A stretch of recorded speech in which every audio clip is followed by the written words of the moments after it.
හරි. Paper class එකේ ළමයි හොඳට අහගන්න. අපි පේපර් එකේ තුන්වෙනි ප්‍රශ්නේ තමයි සාකච්ඡා කරන්න යන්නේ. මේකත් ඊටාම වැදගත් කොටසක්. මේක ගොඩක් වෙලාවට ඔයාගේ ටර්ම් ටෙස්ට් වලදී අහන්න තියෙන සම්භාවිතාව වැඩි. මොකද කවර් වෙලා තියෙන ප්‍රමාණය තව දුරටත් මදි හින්දා. ඒක නිසා පුතේ මේක හොඳට අවබෝධ කරගන්න. ඊටා ලේසි කොටසක්. කලබලයේ නිසා මේක වැරදිලා තියෙන සම්භාවිතාව තමයි වැඩි වෙන්නේ. මොකද මේක නැත්තම් ළමයට ග්‍රහණය කරගන්න ඉතාම ලේසි. ළමයට පොඩි පොඩු සුළු කිරීම් වල අතපසු වීමක් වුණොත් මේ ගාන වරදින්න තියෙන ගොඩක් ඉඩ. ඒකින්ද අපි හැමින් මේ ගාන ඉස්සරහට බලාගෙන යමු. මේ ගානෙන් ඇත්තටම තියරි නෝට් එකේ පිටු දෙකක තුනක දේවල් එක ගානකින් කවර් වෙන ගාන. ඒ නිසා හොඳට අහගන්න. අපිට මූලද්‍රව්‍ය පහක් දීලා තියෙනවා. මේවල ප්‍රෝටෝන සංඛ්‍යාව, ඉලෙක්ට්‍රෝන සංඛ්‍යාව, නියුට්‍රෝන සංඛ්‍යාව, පරමාණු ක්‍රමාංක, ස්කන්ධ ක්‍රමාංකය. එතකොට අපිට මේ මූලද්‍රව්‍ය සංකේතවත් කරන ආකාරය. මේ සියල්ල මේ ගානෙන් කවර් වෙනවා. ලේසි ගානක් තමයි. නමුත් මේක අතාරින මට්ටමින් දකින්න එපා. හරි ලේසි මේක මට වැඩක් නැහැ කියන මට්ටමින් දකින්න එපා. පැහැදිලිව හොඳින් මේ ගාන අහගන්න මම එමින් සාකච්ඡා කරගෙන යනවා. අපිට පළවෙනි මූලද්‍රව්‍ය විදියට හයිඩ්‍රජන් දීලා තියෙනවා. එතකොට අපිට මුලින්ම මේක හොයන්න තියෙන්නේ මොනවද? ඉලෙක්ට්‍රෝන ගාන හොයාගන්න ඕන, ප්‍රෝටෝන ගාන හොයාගන්න ඕන, නියුට්‍රෝන ගාන හොයාගන්න ඕන. එතකොට ඉලෙක්ට්‍රෝන, ප්‍රෝටෝන, නියුට්‍රෝන ඊට පස්සේ අපිට ස්කන්ධ ක්‍රමාංකය ඒ ස්කන්ධ ක්‍රමාංකය සහ පරමාණු ක්‍රමාංකය කිසේ සංකේතය. මෙන්න මේ ටික තමයි ආවරණය කරගන්න තියෙන්නේ. දැන් අපිට ගානේ දීලා තියෙනවා හයිඩ්‍රජන්ගේ සංකේතය විතරක් H1. අපි දන්නවා හයිඩ්‍රජන් කියන්නේ සමස්ථානික සහිත සංයෝගයක්. ප්‍රෝටියම්, ඩියුටීරියම්, ට්‍රිටියම් යන සමස්ථානික අන්තර්ගතයි. දැන් එතකොට එක එක අවස්ථාව සැලකුවොත් ඒක ඉලෙක්ට්‍රෝන කීයද? 1යි. ඉලෙක්ට්‍රෝන සංඛ්‍යාවයි ප්‍රෝටෝන සංඛ්‍යාව සමානයි. ප්‍රෝටෝන 1යි. නමුත් එක එක අවස්ථාවේදී නියුට්‍රෝන සංඛ්‍යාවක් නැහැ. නියුට්‍රෝන සංඛ්‍යාව බිඳුවයි. ප්‍රෝටෝන සංඛ්‍යාව 1යි. ස්කන්ධ ක්‍රමාංකය කියන්නේ ප්‍රෝටෝන සංඛ්‍යාවෙත් නියුට්‍රෝන සංඛ්‍යාවෙත් එකතුව. නමුත් නියුට්‍රෝන අන්තර්ගත නොවන හින්දා ප්‍රෝටෝන සංඛ්‍යාව තමයි ස්කන්ධ ක්‍රමාංකයට ඉන්නේ 1යි. පරමාණු ක්‍රමාංකය කියන්නේ ප්‍රෝටෝන සංඛ්‍යාව 1යි. ඊළඟ අපිට දීලා තියෙන මූලද්‍රව්‍ය ක්ලෝරීන්. අපිට ඒකේ තවත් පහසු කරන දත්ත දෙකක් දීලා තියෙනවා. ඉලෙක්ට්‍රෝන සංඛ්‍යාව සහ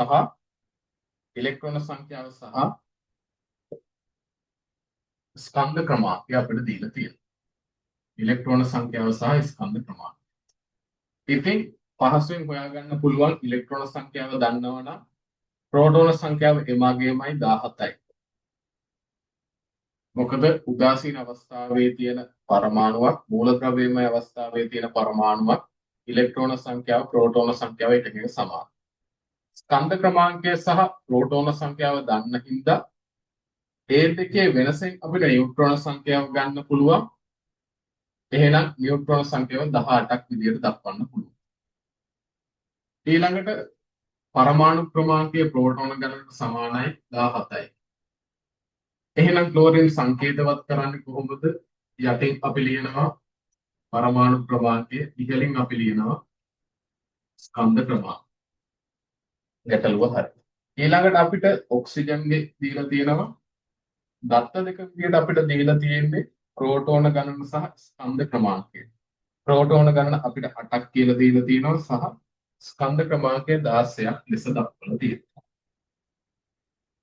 අපි දන්නවා ප්‍රෝටෝන ගණන 8න උදාසීන අවස්ථාවේ පවතින මූලද්‍රව්‍ය පරමාණුක ඉලෙක්ට්‍රෝන ගණන ඒහා සමානයි 8ම.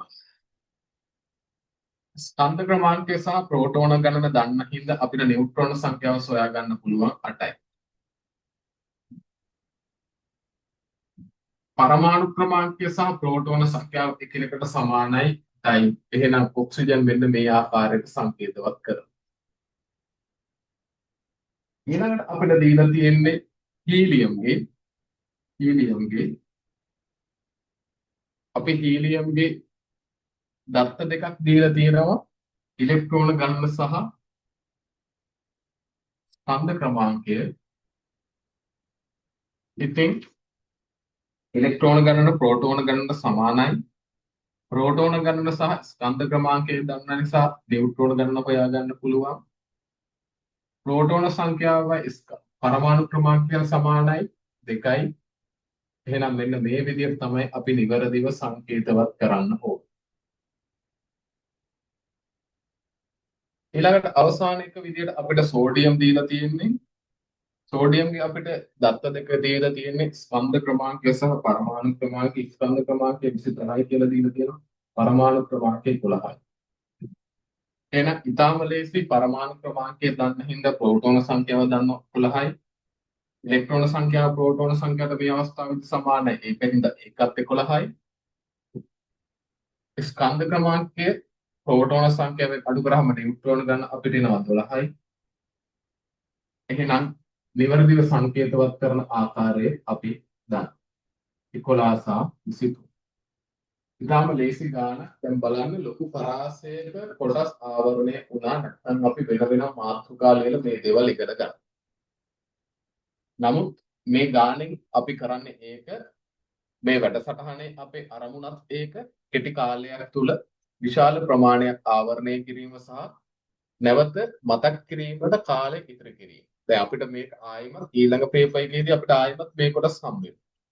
ආයිමත් හම්බුනහම මේක තවදුරටත් ස්ථාවර වෙනවා ඔයාගේ හිතේ.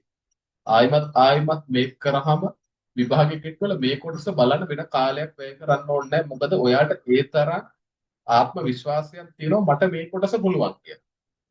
අන්න ඒ තත්ත්වෙට යනකම් අපි වැඩ ටික කරගමු. එහෙනම් අපි ඊළඟ කොටස සාකච්ඡා කරමු. ඊළඟ ප්‍රශ්නය අපි අපේ ඊළඟ ප්‍රශ්නය ගණිතමය කොටසක් තියෙන්නේ. මම මේක කලිනුත් පොඩි ගාණක් හැදුවා. මේ විදිය ගාණක් මේක සමාන ගාණක්. ඊට පස්සේ කොටස තමයි ටිකක් අර ඇප්ලිකේෂන් ගාණක්. අපි සාමාන්‍යයෙන් කෙමිස්ට්‍රි වල ඒ වගේ දේවල් දකින ප්‍රමාණය අඩුයි. අපි දකින්නේ ගණිතය වුණත් ඇප්ලයි කරන්න තියෙන දීපු දෙයක්. නමුත් අපිටම හදලා ගන්න දෙයක් නැහැ. නමුත් පොඩි ඇප්ලිකේෂන් ගානක් අහලා තියෙනවා ඊළඟ එකේ. මේක නෙමෙයි ඊට පස්සේ. මේක බලමු අපි. මේක දීලා තියෙන ස්ට්‍රොන්ඩියම් වල සාපේක්ෂ පරමාණු ස්කන්ධය ගණනය කරන්න. ස්ට්‍රොන්ඩියම් වල සමස්ථානික ටික අපිට දීලා තියෙනවා 84. ස්ට්‍රොන්ඩියම් 84 සාපේක්ෂ සුලභතාවය 0.56. අපිට ඊළඟට දීලා තියෙන ස්ට්‍රොන්ඩියම් 86 සුලභතාවය 9.9. ඊළඟට අපිට දීලා තියෙන්නේ ස්ට්‍රොන්ඩියම් 87 107යි. 8.0. ඊළඟට ස්ට්‍රොන්ඩියම් 88 බහුලම සුලභතාවයක් තියෙන සමස්ථානිකය 82.6. මේ දත්ත යොදාගෙන කොහොමද අපේ සාපේක්ෂ පරමාණු ස්කන්ධය ගණනය කරන්නේ? මේ ගානම් වගේ ගානක් අපි සාකච්ඡා කරා කලින්. කරන්න තියෙන්නේ මෙන්න මේ ගුණිතයන්ගේ එකතුව ලබා ගන්න. ස්කන්ධ ක්‍රමාංකය සාපේක්ෂ සුලභතාවයෙන් ගුණ කරා නම් අපිට ගානට වැඩේ හරියනවා. 84 ගුණ කිරීම 100.56 ධන 86 ගුණ කිරීම 9.9 ධන 87 ගුණ කිරීම 107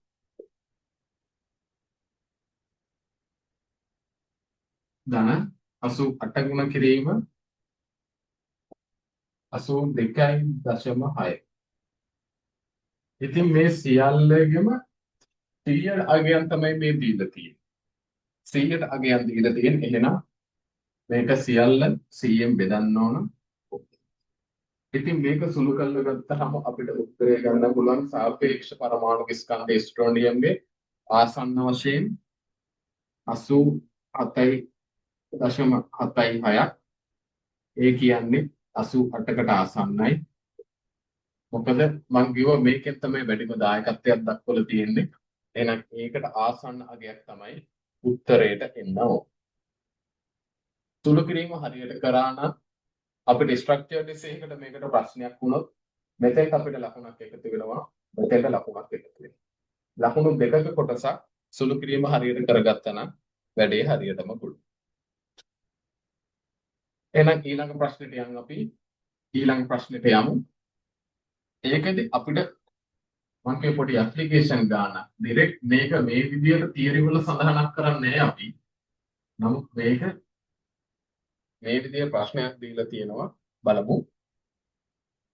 අයින්ස්ටයින් සමීකරණය සහ ප්ලාන්ක් සමීකරණය භාවිතා කර डी බ්‍රෝග්ලි සමීකරණය ව්‍යුත්පන්න කරා. डी බ්‍රෝග්ලි තරංගායාමයේ සමීකරණය තමයි අපි මේ හදන්නේ.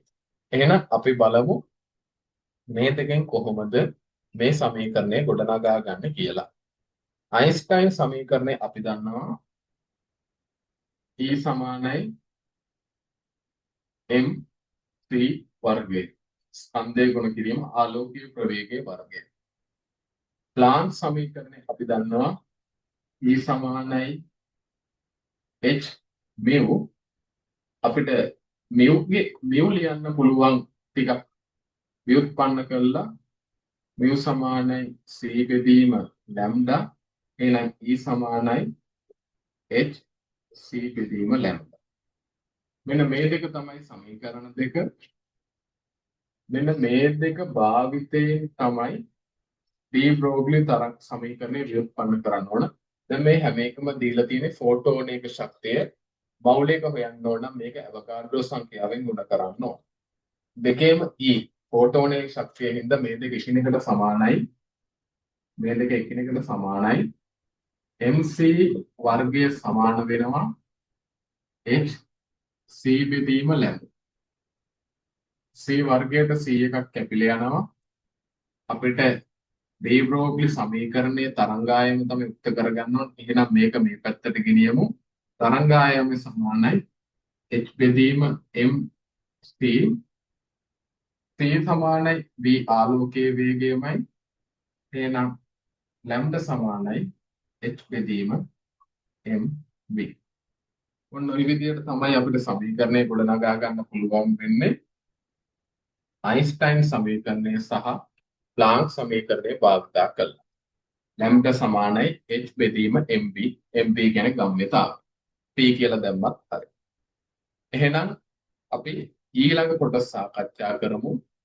ලේසි ගානක් මේ මත තමයි ඊළඟ කොටස් ගොඩනගන්නේ. මෙතනින් තමයි ගණිතමය ප්‍රකාශන ටික ගොඩනගන්නේ. අපි ඊළඟ ප්‍රශ්නෙට යමු. ඊළඟ ප්‍රශ්නේ මෙන්න මේ විදිහට සඳහන් කරනවා. හොඳින් ප්‍රශ්නය අහගන්න.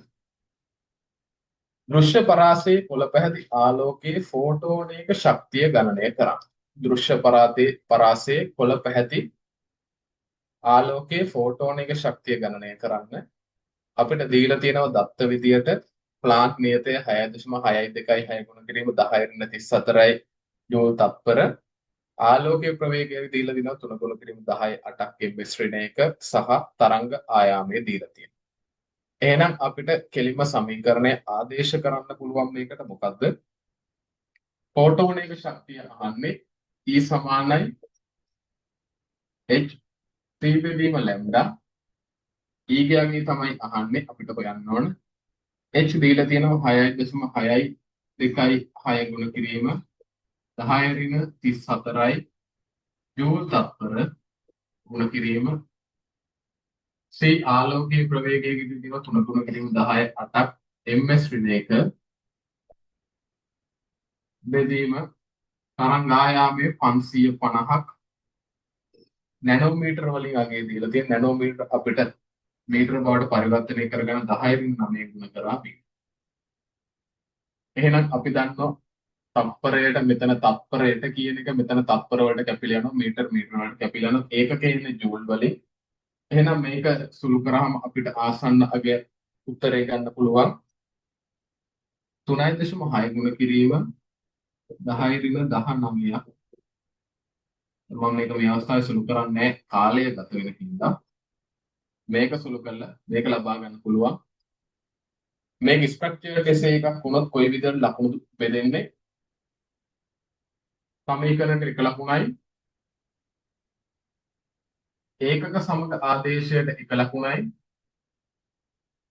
උත්තරයට ඒකක සමග උත්තරයට එක ලකුණයි. මෙන්න මේ විදිහට තමයි ඔයාට අදාළ ලකුණු ලැබෙන ලකුණු තුනක ප්‍රශ්නයක්. ළමයි කෙලින්ම මේක විතරක් ලිව්වොත් ඒ ළමයා කොච්චර අර බොක්කෙන් ගැම්මෙන් ආවත් මම උත්තරේ ලිව්වෝ කියලා වැඩක් නැහැ. ඒ ළමයා හිතන් ඉන්නවා නම් ප්‍රශ්නෙට ලකුණු 20න් කියලා. ඒ ළමයි ඔක්කොමත් හරිනම් නමුත් මේ දෙකට ලකුණු ඇවිල්ලා නැහැ. වැරදි හින්දා නෙමෙයි ලියපු නැති හින්දා 20න් 18යි ලකුණු පහ. ඒකින්ද Taman දන්න වුණාට කමන්නේ මෙතනින් එහා මේ මැද පියවරවල් අවශ්‍ය නැහැ. මේ මැද පියවරවල් මේකේ මේ 10 ඍණාගයන් කපලා ඒක කපලා 5 ගුණාකාර 3 ගුණාකාර කපන එක අවශ්‍ය වෙන්නේ නැහැ. ඒකක සමග ආදේශයට ලකුණ සහ අවසාන උත්තරයට ඒකක සමග. මෙතන ඒකකී තිබ්බ නැතත් ඔයාට ලකුණක් එන්නේ. හොඳින් මතක තියාගන්න. එහෙනම් අපි ඊළඟ ගණනට යමු.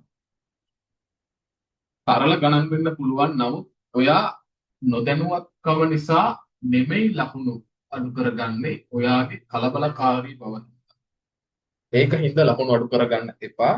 ලකුණු ගන්න පුළුවන් තැනින් උපරිම ප්‍රයෝජනය ගන්න. ඊළඟ ගාන බලමු. ෆෝටෝනයක් මගින් එහි ප්‍රකාශ විද්‍යුත් බලපෑම හේතු කොටගෙන ලෝහ පෘෂ්ඨයෙන් නිකුත් කරන ඉලෙක්ට්‍රෝනයක ප්‍රවේගය 2200යි කිලෝමීටර් තත්පරයට වේ. ටිකක් නොපුරුදු ඒකකයක් කිලෝමීටර් තප්පරයට දීලා තියෙනවා. සාමාන්‍යයෙන් අපි ප්‍රවේගයේ අගයන් ගොඩක් වෙලාවට අපි ms ශ්‍රේණියක අගයන් තමයි අපිට ලැබෙන්නේ. තත්පරයට මීටර අගයන් නමුත් තත්පරයට කිලෝමීටර වලින් තමයි මේක දීලා තියෙන්නේ.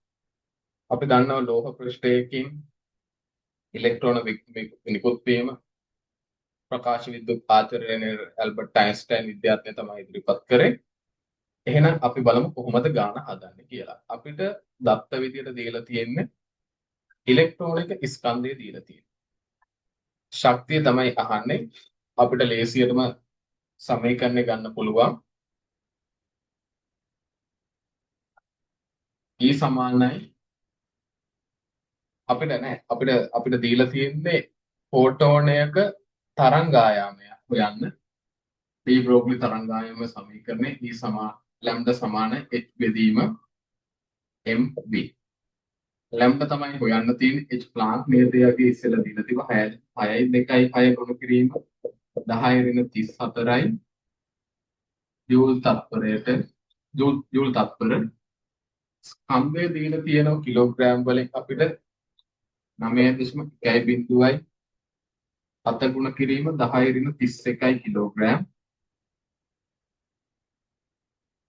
ගුණ කිරීම ප්‍රවේගය දීලා තියෙනවා 2200යි තත්පරයට කිලෝමීටර්. නමුත් මේක 10 3ෙන් ගුණ කළා අපි තත්පරයට මීටර බවට පරිවර්තනය කරගන්නවා ms ඍණ එක. නැත්තම් ඒකක් කැපෙන්නේ අපිට උත්තරේ සම්මත ඒකක වලින් ආදේශ කරන්නේ නැතුව පරිබාහිරව ගියොත් උත්තරයට එන ඉලක්කම නෙමෙයි. ඒ කියන්නේ අපේ දශම ස්ථාන නැත්තම් 10 බල තමයි වරදේ. එහෙනම් මේක මේ විදියට අරගෙන මේක සුළු කරාම අපිට ලැම්ඩා වලට අගය එනවා 3.3 ගුණ කිරීම 10 ඍණ 9ක් මීටර. 10 ඍණ 10ක් 10 ඍණ 10ක් මීටර වලින් අගය. මෙන්න මේක තමයි තරංගායාමයේ එන අගය මේ ලෝහ පෘෂ්ඨයෙන් නිකුත් වන ඉලෙක්ට්‍රෝන වල නිකුත් වන ෆෝටෝනයක් මත. ඉතින් සමීකරණය දන්නවා නම් ආදේශ කළ සුළු කිරීම හරියට කරගත්තා නම් ලකුණු ගොඩනගා ගන්න පුළුවන්. මෙතනත් ලකුණු තුනක් ස්ට්‍රක්චර්ඩ් එසේකට ආවා. එසේකට ආවොත් මේ වගේ ගොඩක් වෙලාවට එන ප්‍රමාණය අඩුයි.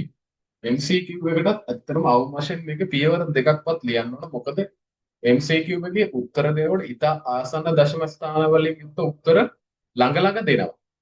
එතකොට මොකද්ද වෙන්නේ? ඔයාට දැන් මේක ගොඩක් වෙලාවට මේ උත්තරේ 0.3 ගුණ කිරීම 10 ඍණ 10 දෙන්න. මේ උත්තරේ දෙන්න පුළුවන්. ඊට පස්සේ 33 ගුණ කිරීම 10 ඍණ 10. මේක දෙන්න. ඉතින් මෙතන හදිසි ඔයා එක දශම ස්ථානයක් 10 ගුණාකාරයක් වැරදුනොත් මෙතන මීටර කරගත්තේ නැත්නම් ඔයාට වෙන උත්තරයක් එනවා. එහෙනම් ලකුණු හම්බෙන්නේ නැහැ. එහෙනම් පේපර් ක්ලාස් එකේ මේ ටික සාකච්ඡා කරා. අපි ඊළඟ ප්‍රශ්නෙට යමු. මේ ටික හරියට ලියා ගන්න. මේ පළවෙනි පාඩමට අදාළව තමයි පේපර්ස් ටික කරගෙන යන්නේ. මේ වෙලාවේ ඊට පස්සේ මේ පේපරේ ඉවර වුණාම දෙවෙනි පාඩමට මාරු වෙනවා. මේ විදිහට සෙකන්ඩ් ටර්ම් එකට අදාළ පාඩම් ටික කරා ආයිමත් පළවෙනි පාඩමට රිවිෂන් එකක් වෙන්නේ. ආයි පළවෙනි පාඩමේ තව පේපරයක් ගන්නවා, කරනවා, විග්‍රහ කරනවා. ආයි මේ විදිහට ආයිමත් සෙකන්ඩ් ටර්ම් ටෙස්ට් එක වෙනකන් යනවා. දෙපාරක් පාඩම් කවර් වෙනවා. මේ වැඩපිළිවෙලෙන් ඔයා අනිවාර්යෙන් ප්‍රශ්න රටාවට පුරු වෙනවා සහ ඔයා තුල ආත්ම විශ්වාසය ගොඩනගෙනවා. මට ප්‍රශ්නේ පුළුවන්. මම ප්‍රශ්න වලට මුහුණ දීලා තියෙනවා. අන්න ඒ තත්ත්වෙන් විභාගෙට ගියා නම් වැඩේ ගොඩ දා ගන්න